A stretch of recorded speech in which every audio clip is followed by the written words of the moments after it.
Hello everybody and welcome to Warlords of Sigrdrifa. I believe that's how you pronounce it. I've made double sure. So if that's still wrong, bloody hell I'm bad at this. Sigurdrifa episode 3 anime review. Helps I remember what episode we're on also. So we're past episode 3 now, and I think it's fair to say at this point, we're not going to have...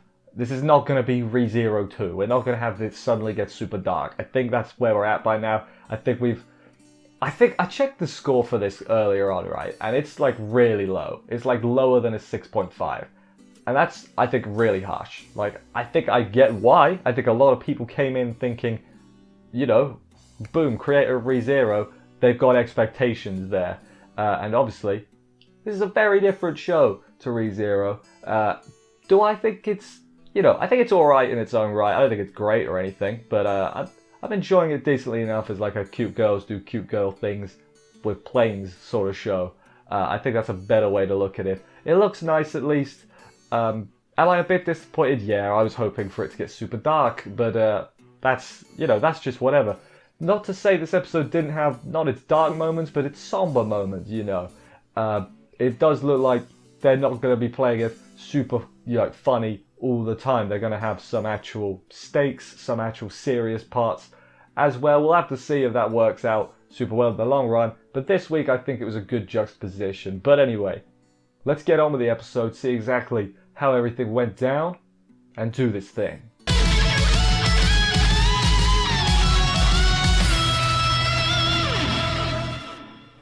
We open up with Claudia going to the dojo and seeing Miko cleaning, and then we go to a flashback immediately to Odin wanted to see her. So apparently, I guess, is what we can learn from this, is Odin is basically trapped in this one room by the humans. It's not trapped, but he's voluntarily staying in there. And it's like a big old movie theater. He's got like a Nintendo Switch. Like, his room is actually really nice. Like, I'd love to have his room. Like, can we just have his... Can I just have Odin? You want to share, mate? I'll take that room. She's not actually his daughter, I guess, but I guess he sees her as his daughter, or she actually is his daughter and she's not aware of it yet, but he is. So, one of those things. He's in isolation. He's just praising her constantly. He seems to be upset that Ortolind died. This whole opening section is just a boom, boom, boom from Odin, just giving him a lot. More implication Ragnarok is coming as there was before. She says, hey, this victory wasn't my strength alone, my friends and that. And he was like, oh yes, you have good friends. I hope you don't kill them all this time. And it's like, damn.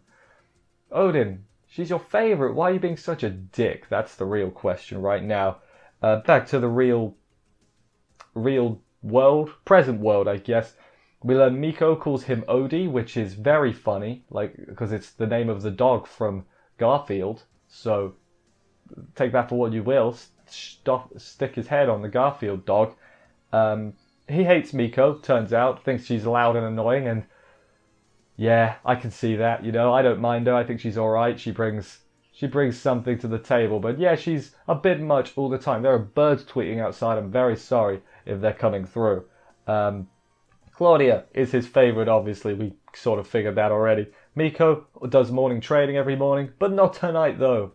This morning, words are hard, because she's got to go and cook for everybody, and, you know, Claudia is a bit like, you can cook? And then she's like, oh no, why don't you come help? That'll be really fun. And off they go to cook for the entire base with Claudia having minimal training. Miko, it turns out, is surprisingly competent at cooking, which is always a good thing. Sonika shows up at some point and is giving Claudia the nickname of just Chloe or Claw. Obviously, the nicknames are different in English and Japanese. There's some chans thrown in there in Japanese. But here it's just Chloe in the subtitles. Turns out Miko is good at loads of chores because she was raised in a very traditional sort of family. What was it? You're not very smart, but I forget exactly what it was. But basically, you're not smart, so learn how to do chores good. Is basically what her mum drilled into her, which is very harsh. But, you know, not going to say it's not a little bit true. She doesn't want to eat raw fish, does Claudia, despite her being very good at chopsticks. She was bragging about it, but she really doesn't want to eat raw fish. She's very picky. They have a bit of laugh. They make a boob joke at Sonika for having, because she's like, oh, she eats and all of it goes to the boobs, and it's like, haha, funny joke. Azu shows up like a slob as she does, and then the commander shows up, or the captain, I think he's the commander. He shows up to say hello, and then it's like, hey, can you go aid the relief efforts? Azu's like, nah, I've got stuff to do. Miko looks reluctant, and then Azu is like, I'll let you know if something changes. So something's out there. We later find out what that something is. But who knows? Claudia, you're in charge of the relief mission. Give it a good old go. Why don't you go? They get driven to the town by a couple of absolute dude bros, is the only thing I can use to describe them. Everywhere is open even before the assessment. They get some ice cream. They have a montage of them having a lot of fun. The dude bros are also having a grand old time. Claudia, after the montage, doesn't get it. It's like, we got to do an assessment, guys. We're just goofing off. And then they're like, this is the assessment, dumbass. Well, they're not that harsh, but basically, hey, look, we're checking everyone. Everyone's having a good time. They're fine. Then Miko, of course, shouts very loudly to see if everybody's okay. And yeah, they are okay, Miko. Thanks for asking. And then, yeah, they get their answer. All right, everyone's okay. Let's go back. And I'm just sitting here like, are you going to fill that out on your paperwork? That, yeah, we shouted and they said yes, so that seems good enough to me. It seems like you're neglecting your duties. I know, obviously, that's not exactly how it goes. They got a lot of freebies for being the Valkyries and they're sort of idolized by everyone. So that's, I guess, nice. They're like celebrities almost, or heroes. So let's go with that. On their way back home, they get way more ice cream. It's like, damn, that ice cream's going to kill you at this rate. We learn also that Miko and Azu were both problem children. They got disobeyed orders and that's why they got sent to this base. We don't actually learn why Sonika did, if I remember right. I feel like she sort of waves off the question. I can't actually remember though. Haven't written it down anyway, so there's that. They're all grateful for each other to be there. It's very nice, you know. It's a nice thing. Claudia remembers saying, Odin saying, hope you don't kill them, and that sort of stops her in her tracks, like, I have to be careful, you know. Ruins her mood a little bit. Speaking of ruining the mood, Miko then gets a phone call and zips on out of there on the motorbike very, very quickly. So something's obviously gone on. Sono tells Claudia about how if people get sent off by Valkyries, they're considered heroes, gonna get, you know, reunite with the ones they love. It's a very nice thing. Then we go to Miko. That's what she's doing. She's sending off a scout, one of the scouts that died before, or not died, but injured before. Remember how I said that, yeah, they were definitely dead. Yeah, it feels a bit harsh to say that now. So Azu and Claudia are in the waiting room. The weirdest thing here is Azu, because she doesn't seem very fond of this whole idea of Miko doing this. I don't think it's necessary. It's either because she doesn't believe in it and there's a reason for her to not believe in it, like maybe someone she knew close to, she did it once and it didn't pan out properly, you know, you never know, but that's how she views it. Or she can see the stress it's putting on Miko and thinks it's unfair that she always has to do this. I think it's one of them two, you know, ways that it's going. Claudia, turns out the scout, he's been bad since last night, which is why I didn't mention earlier. Everybody was yawning, I guess because they were trying to, you know, keep him alive, worrying. So everybody's tired because of him. And Claudia also goes in with Miko. Azu protests. It's like, you don't have to do that. It's superstitious nonsense. That's not how it works. Which, you know, I still feel like her heart's in the right place. I feel like she's trying to protect her friends doing this.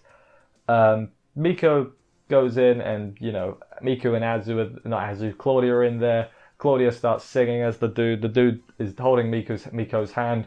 It's very, you know, it's a bit like, oh, hit me a little bit, you know, not full on hit me, but it hit me a little bit. And then yeah, he dies. It's very, very sad, and it's just a bit like, oh, they're gonna have to do this a lot, you know. I wouldn't say it's the darkest necessarily it's got, but as I said, it's the most somber, most serious this show's got, and I hope it gets. I'm fine with the sort of more slice of lifey, hanging out shenanigansy type stuff, but I hope they don't completely abandon this serious, you know, serious tone as well. Because if they do it right, they can do it really good. I'm not saying I want everyone to get brutally slaughtered or anything, because at this point I don't think that's going to happen. I think that's very unrealistic. I just hope that, you know, when people die, they make it a big deal. Like this random dude, they've made a whole thing about it. You know, don't just let it, you know, be forgotten. Basically, that's sort of what I think. I could be completely wrong. I could just be yammering. What do you guys want? Do you want it to just stick to the light-hearted stuff, or do you want it to get a bit more serious on occasions too? Let me know. Claudia has a little cry the night before, or that night, because she feels like she's the weakest of all, and she's very upset about that. The next morning, she's barely slept, asks Miko how she's so strong, and Miko's like, I don't think I'm strong. But if you think I'm strong, I guess I'll tell you my secret. And that secret is not being a super picky eater, and then Claudia's just like, I don't want to eat it, man, I don't want to eat it. But she does eventually eat it after some, what's the word, encouragement. Miko's like a mum at this point to Claudia, which is kind of weird. Claudia eats it, and it turns out what the thing that she's eating is actually delicious. She's like, I love this. This is great. So she's learned. I think the things we learned this week is Claudia has learned to not be a picky eater, and also people die when they are killed. That's the takeaways from this week's episode, I guess. What a weird set of takeaways indeed. Arguably, I would say they recovered almost too quickly, but it's something they're gonna have to get used to, I guess. So my favourite part of the episode should be pretty obvious, but I'll go through it anyway.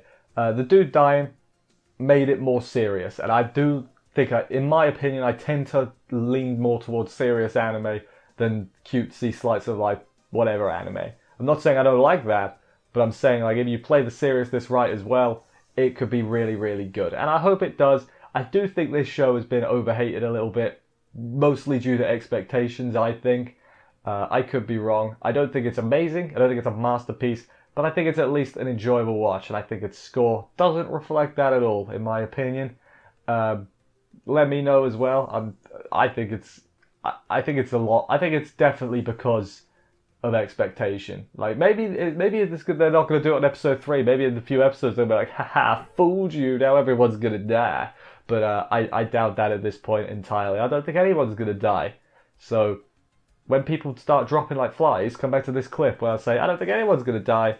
And then, yeah, we'll all laugh about it together. But anyway, thank you everybody for watching this review. I hope you enjoyed it. If you did, please consider subscribing and stuff. For more reviews, that would help me out a lot. I will see you next week for another episode of this. Take care. And bye, guys.